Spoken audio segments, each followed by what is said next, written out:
The suburban town of Fairview, a tranquil expanse of manicured lawns, white picket fences, and winding cul-de-sacs, pulsed with the gentle rhythm of everyday life. The air carried the scent of freshly cut grass, blooming roses, and the faint tang of barbecue from backyard grills, a symphony of suburban normalcy. Children darted through the streets on bicycles, their laughter ringing out like bells, while parents lingered over hedges, exchanging gossip about the latest school play or the neighbor's new car. The sun dipped low, casting a golden hue over the neatly trimmed gardens, its light filtering through the leaves of ancient oaks that lined Maple Drive. At the end of this quiet street stood the Carter House, a modest two-story home with pale blue siding weathered by time, a wraparound porch adorned with rocking chairs, and windows framed by lace curtains that fluttered softly in the evening breeze. Inside, the Carter family moved through their familiar routine. Margaret Carter, a 38-year-old schoolteacher with a warm smile, tired eyes, and a voice that carried the weight of years spent calming restless classrooms, prepared dinner in the kitchen, the aroma of roasted chicken and sage filling the air. Her husband, Daniel, a 40-year-old mechanic with grease-stained hands, a quiet demeanor, and a past shadowed by a troubled youth, sat in the living room, flipping through a dog-eared car magazine, the hum of a football game on the radio a background to his thoughts. Their two sons, Jacob, 14, and Ethan, 11, were upstairs, their voices drifting down in a mix of shouts and laughter as they battled over a video game. The controller clicks a staccato rhythm against the wooden floor. Jacob Carter was a lanky boy with messy brown hair that fell into his sharp green eyes, a quick temper that flared like a storm, and a mind that wandered into dark, uncharted territories. He was a dreamer, always sketching in his worn notebook, intricate drawings of monsters with jagged teeth, shadowy figures with hollow eyes, and scenes of violence that unnerved his teachers but fascinated his younger brother. His sketches were a secret world, a refuge from the pressures of school, the taunts of bullies, and the unspoken tension in his home. Ethan, smaller and more reserved, with a mop of blonde hair and wide blue eyes that held a quiet admiration, idolized Jacob, trailing after him like a shadow, his small hands clutching a stuffed bear named Mr. Whiskers. The brothers were close, their bond forged through late-night talks under the covers with a flashlight, whispered stories of pirates and ghosts, and a shared stash of candy hidden under Ethan's bed. But lately, Jacob had changed, distant, brooding, his sketches growing darker, his temper a live wire that sparked at the slightest provocation. Margaret noticed the shift, attributing it to the storms of adolescence, her heart aching as she watched her son withdraw. Daniel, however, saw it differently, his own past making him wary, dismissing it as boyish nonsense, with a shake of his head, though a flicker of unease lingered in his eyes. "Jacob, Ethan, dinner's ready," Margaret called, her voice warm but firm as she set the table, the clink of plates and the sizzle of vegetables a comforting cadence in the cozy kitchen. The table was laid with care, china plates, a chipped gravy boat, and a vase of wildflowers Ethan had picked that morning, a small gesture of normalcy in a home teetering on the edge of change. Jacob stomped down the stairs, his hands shoved deep into the pockets of his faded hoodie, his expression a storm cloud of sullenness, his green eyes avoiding his mother's gaze. "I'm not hungry," he muttered, his voice low and edged with defiance as he veered toward the back door, the wood creaking under his weight. Margaret sighed, wiping her hands on her apron, her patience thinning. "Jacob, you need to eat. And where do you think you're going? It's almost dark, those woods aren't a playground at night." "To the woods," he snapped, his voice sharp, his shoulders tense as he gripped the doorknob. "I need to clear my head. Leave me alone." Daniel looked up from his magazine, his brow furrowing, the magazine crinkling in his hands. "Watch your tone, son," he said, his voice gruff but laced with concern. "And be back before it's fully dark, those woods aren't safe." You hear me?" Jacob didn't reply, slamming the door behind him with a force that rattled the windows, the sound echoing through the house like a gunshot. Ethan watched from the stairs, his small hands gripping the banister, his face pale, his blue eyes wide with a mix of fear and worry. "Is Jake okay, Mom?" he asked, his voice small, barely audible over the hum of the radio, his gaze darting to the window where the last rays of sunlight faded into twilight. "He's just going through a phase," Margaret said, forcing a smile as she ruffled Ethan's hair, her fingers trembling slightly, her own fear mirrored in his eyes. "He'll be fine. Come eat, sweetheart." But her words felt hollow, a mother's desperate hope against the growing dread that coiled in her chest, a premonition she couldn't shake. The woods behind Fairview were a dense, ancient sprawl of oaks and pines, their gnarled branches forming a canopy that blocked out the light, the air cool and damp with the scent of moss, decay, and the faint whisper of forgotten things.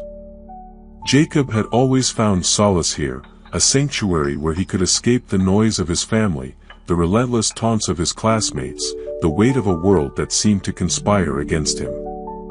He sat on a fallen log, its bark rough against his jeans, his sketchbook open on his lap, his pencil scratching furiously as he drew, a faceless figure with jagged teeth, hollow eyes that seemed to stare back, its hands dripping with what looked like blood, the lines jagged and frantic.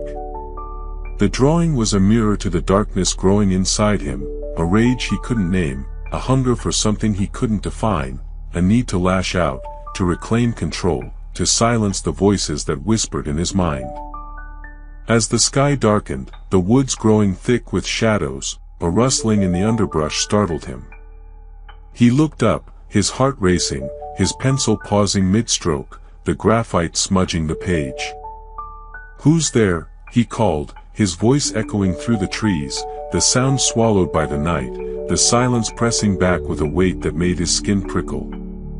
A group of older boys emerged from the shadows, 3 of them, led by Ryan Mitchell, a 16-year-old bully with a cruel smirk, a lean frame, and a reputation for trouble that stretched across Fairview like a dark stain.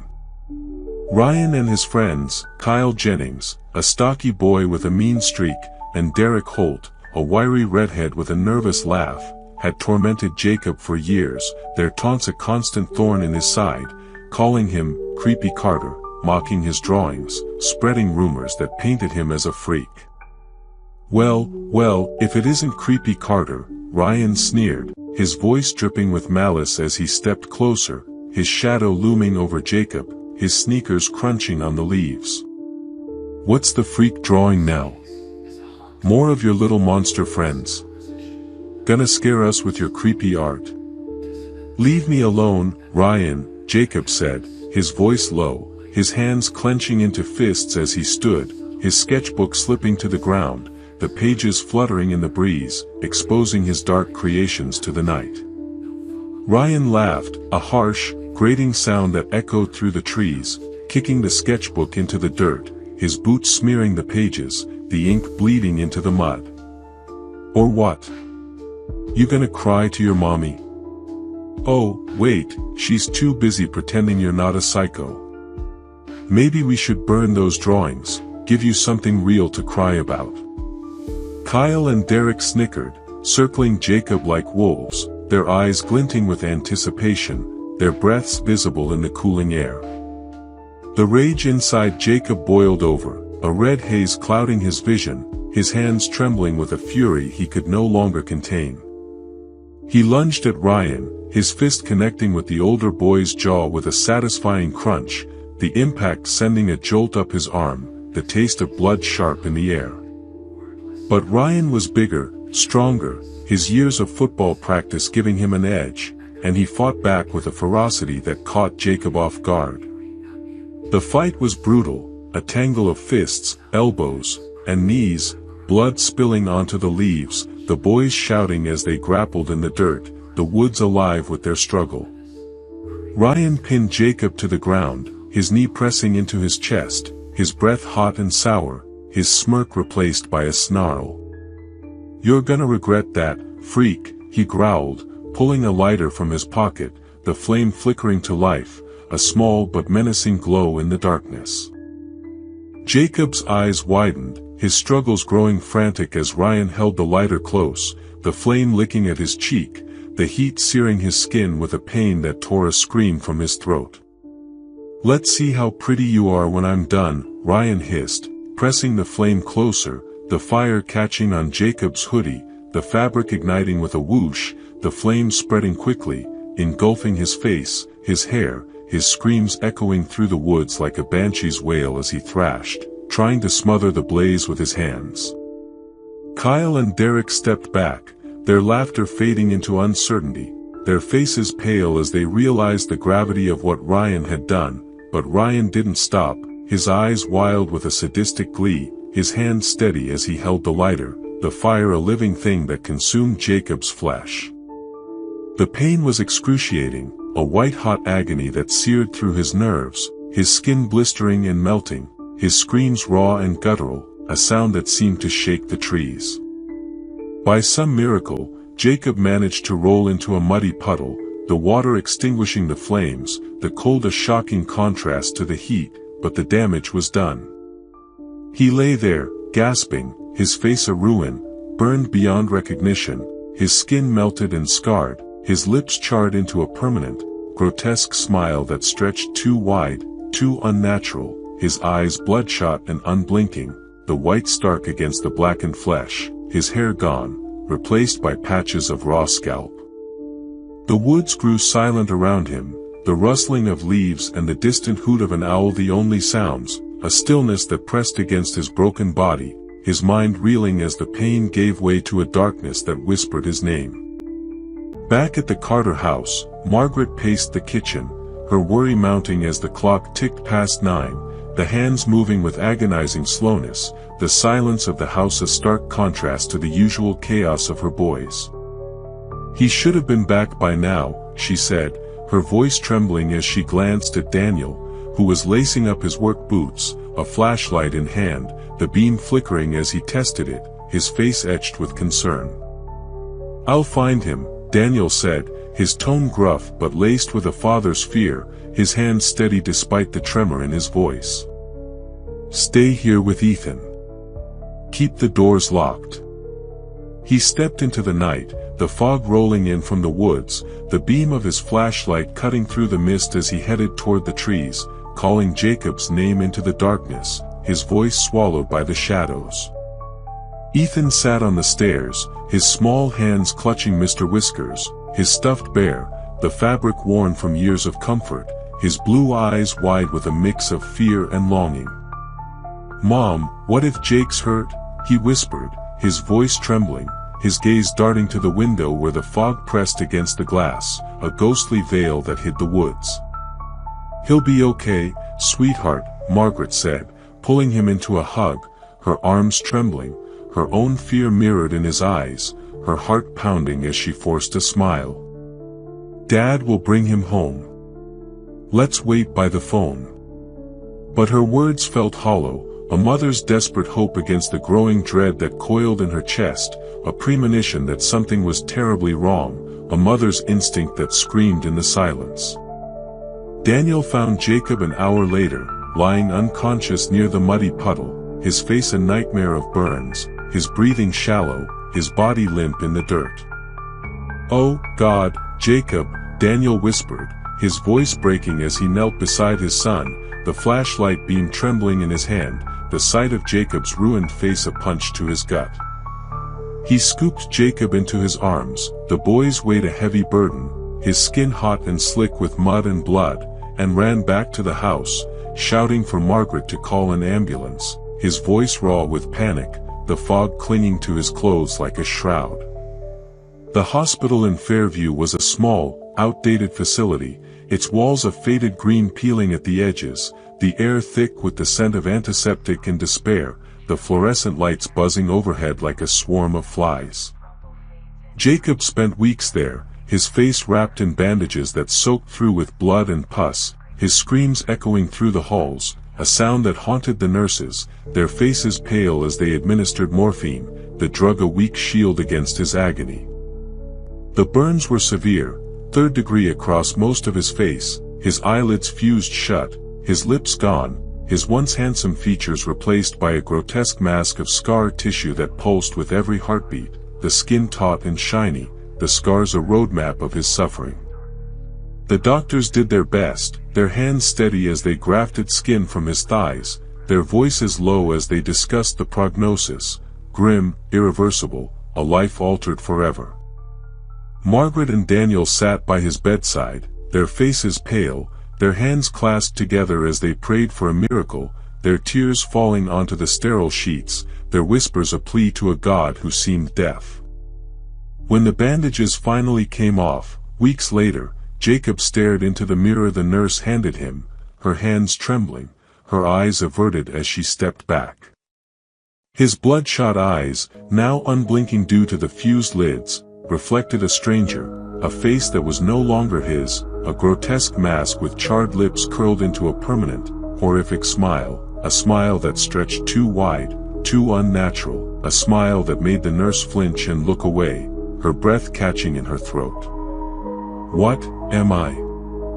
Jacob whispered, his voice a rasp, a sound like gravel dragged over stone, his fingers tracing the scars, the pain in his mind far worse than the pain in his body, a pain that gnawed at his soul, a darkness that whispered his name.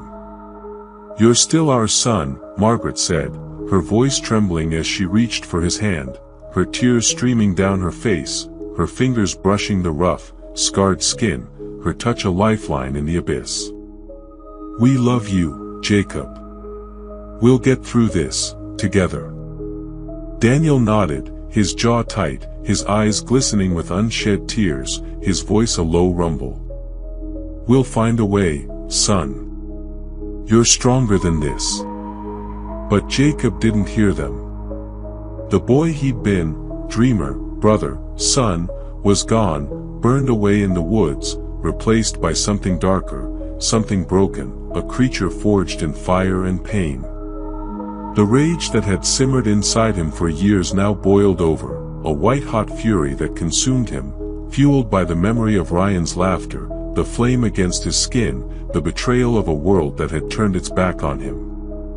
He didn't speak for days, his silence a storm brewing, his mind a labyrinth of torment and vengeance, the hospital room a prison where the walls seemed to close in, the nurse's whispers a chorus of pity that fueled his hatred.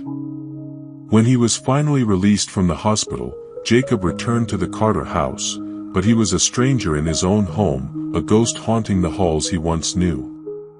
The neighbors stared, their whispers a constant hum behind their curtains, their pity a knife that twisted in his gut, their eyes wide with a mix of fear and fascination. Ethan tried to reach him, his small voice pleading as he sat beside Jacob on the couch, Mr. Whiskers clutched to his chest, the bear's button eyes reflecting the dim light. "Jake, can we play like we used to?" he asked, his blue eyes wide with hope, his voice a fragile thread. "I miss you, your drawings, your stories. Please, Jake." Jacob turned to him, his scarred face a mask of anguish, his bloodshot eyes unblinking, his voice a low growl that sent a shiver down Ethan's spine. "There's no Jake anymore, Ethan," he said, his words heavy, his smile a grotesque parody of joy. "He's gone. Burned away. I'm something else now, something they made me." He stood, his movements jerky, his hands trembling, and retreated to his room, locking the door behind him, the click of the lock a final barrier, the sound of Ethan's sobs echoing through the house, a sound that pierced Margaret's heart as she stood at the kitchen sink, her tears falling into the dishwater.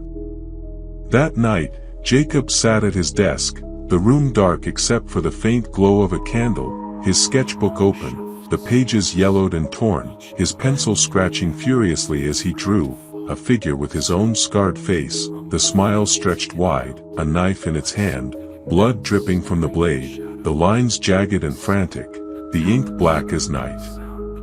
The rage inside him grew, a living thing that whispered to him, urging him to act, to take back what had been stolen, his face, his life, his humanity.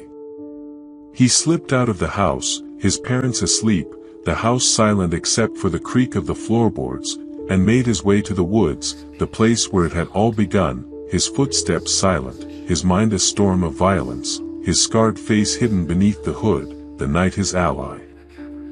Ryan Mitchell lived 3 streets over, in a house with a red door, a basketball hoop in the driveway, and a manicured lawn that spoke of a family oblivious to the darkness lurking nearby. Jacob watched from the shadows, his bloodshot eyes glinting with a feral intensity, his breath visible in the cool air, his scarred smile a silent promise. He waited until the lights went out, until the house was silent, the only sound the chirp of crickets and the distant bark of a dog, then slipped through an unlocked window, his movements fluid, predator-like, the knife from the kitchen drawer clutched in his hand, the blade cold against his palm. He found Ryan asleep in his bed, the moonlight casting a pale glow over his face, his expression peaceful, unaware of the nightmare that had come for him, his chest rising and falling with the rhythm of sleep. Jacob stood over him, the knife glinting in the dim light, his scarred face a mask of rage and sorrow, his smile a grotesque mockery of the boy he'd once been. "You did this to me," he whispered, his voice a rasp, a sound that seemed to come from the depths of his soul, his unblinking eyes fixed on Ryan's face. "You burned me," you laughed, "and now you'll see what I see, forever." Ryan's eyes snapped open, a scream forming on his lips, his body jerking upright, but Jacob was faster, the knife slashing across his throat with a wet, tearing sound, blood spraying across the sheets, the room filling with the coppery scent of death, the air thick with the warmth of it. Ryan's hands clawed at his neck, his eyes wide with terror, his mouth opening and closing like a fish out of water, but Jacob didn't stop, his rage a fire that consumed him, his laughter a chilling sound that echoed through the house, a laugh that was too high, too broken, the laugh of a boy who had lost everything, a sound that woke Ryan's parents, their footsteps thundering down the hall too late. When it was over, Jacob stood, his hands slick with blood, his smile wider, more grotesque, as if the act had carved it deeper into his flesh, the knife dripping red onto the carpet, the room a slaughterhouse of his making. He carved a smile into Ryan's face, a mirror of his own, the blade slicing through skin and muscle, the blood pooling beneath, a tribute to his pain, a mark of his vengeance. He left the house, a shadow in the night, the fog swallowing him as he returned to the woods, his mind a whirl of chaos and clarity, the rage sated but not gone, a hunger that gnawed at him, demanding more, whispering names, Kyle, Derek, the others who had stood by and watched. Back at the Carter house, Margaret woke to a scream, her heart racing as she stumbled to Ethan's room, finding him sitting up in bed, his face pale, his blue eyes wide with terror, Mr. Whiskers clutched to his chest, the bear trembling in his small hands. "Mom, I heard Jake laughing," he whispered, his voice trembling, his gaze darting to the window where the fog pressed against the glass, a ghostly veil. "It wasn't a good laugh, it was wrong. It was just a dream, sweetie," Margaret said, pulling him into a hug, her arms trembling, her own fear mounting as she glanced at Jacob's door, finding it ajar, the room empty, the candle still burning, the sketchbook open to a drawing of a bloodied smile. "Go back to sleep. I'll check on him." But her words felt hollow, a mother's desperate lie against the growing dread that coiled in her chest, a premonition that her son was lost to her. Daniel joined her, his flashlight in hand, his face grim as he searched the house, the creak of the floorboards a stark reminder of Jacob's absence. "He's not here," he said, his voice low, his hands shaking as he dialed the police, the phone trembling in his grip. "Something's wrong, Maggie. I can feel it." The police arrived, their sirens a wail that shattered the night, their lights flashing red and blue against the Carter house, the neighbors peering from their windows, their whispers a chorus of fear. Officer Laura Hayes, a stern woman with graying hair and a no-nonsense attitude, took the lead, her notepad in hand, her eyes sharp as she questioned Margaret and Daniel. "When did you last see him?" she asked, her voice steady, her pen poised. "Before dinner," Margaret said, her voice breaking, her hands twisting the hem of her nightgown. "He went to the woods, said he needed to clear his head. He's been different since the fire." Daniel nodded, his jaw tight, his eyes red-rimmed. "The hospital released him a week ago. He's been locked in his room, barely speaking. We thought he needed time." Officer Hayes frowned, her gaze lingering on the empty room, the sketchbook, the candle. "We'll search the woods, check with his friends. Stay here, don't touch anything." She stepped outside, her radio crackling as she coordinated the search, the night alive with the sound of footsteps and flashlight beams. But Jacob was in the woods, carving his smile deeper with the same knife, the pain a twisted comfort, a ritual that marked his transformation. The boy he'd been, dreamer, brother, son, was gone, burned away, replaced by something new, a creature of rage and vengeance, a smiling shadow that would haunt Fairview, a name whispered in fear, Jacob the Killer. He moved through the trees, his footsteps silent, his bloodshot eyes unblinking, his scarred face a mask of horror, the knife a constant companion, the blood on his hands a badge of his new identity. The next morning, the town awoke to horror, Ryan's body found, his throat slashed, a grotesque smile carved into his face, the room a scene of carnage that left the police pale, their hands gloved as they collected evidence, the whispers of the neighbors a growing storm. Margaret and Daniel sat in their living room, the police station a second home as they answered questions, their faces etched with grief, their hands clasped, their hope fading. Ethan clung to Margaret, his small body trembling, his voice a whisper. "It's Jake, isn't it? He's different now." "We don't know, sweetheart," Margaret said, her voice breaking, her tears falling onto his hair, her heart shattering. "We'll find him, help him." But Jacob was beyond help. The rage inside him was a living thing, a fire that burned brighter with each kill, a hunger that drove him to Kyle's house 2 nights later, the boy asleep in his basement, the knife silent as it slit his throat, the smile carved deep, the blood a river on the concrete floor. Derek followed, his screams cut short, his family unaware until morning, the town gripped by fear, the police patrols doubling, the curfew enforced, the streets empty. Weeks passed, the body count rising, classmates, neighbors, anyone who had ever crossed Jacob, their faces marked with his smile, their deaths a testament to his pain. The Carters lived in a prison of grief, their home a hollow shell, Ethan's dreams plagued by his brother's laughter, Margaret's prayers unanswered, Daniel's guilt a weight that crushed him, his hands shaking as he held a photo of Jacob before the fire, a boy lost to the shadows. The police searched, their leads growing cold, Officer Hayes' face lined with exhaustion, her voice a weary plea. "We need to find him before he kills again." Jacob watched from the woods, his smile a beacon in the darkness, a promise of more to come, his mind a labyrinth of vengeance, his body a vessel for the rage that consumed him. He carved his face again and again, the knife a ritual, the pain a companion, the scars a map of his descent, his laughter a sound that haunted the night, a whisper that carried on the wind, "Go to sleep." Fairview would never recover, the smiling shadow a legend, a nightmare that lingered, a boy turned monster by the fire that stole his soul.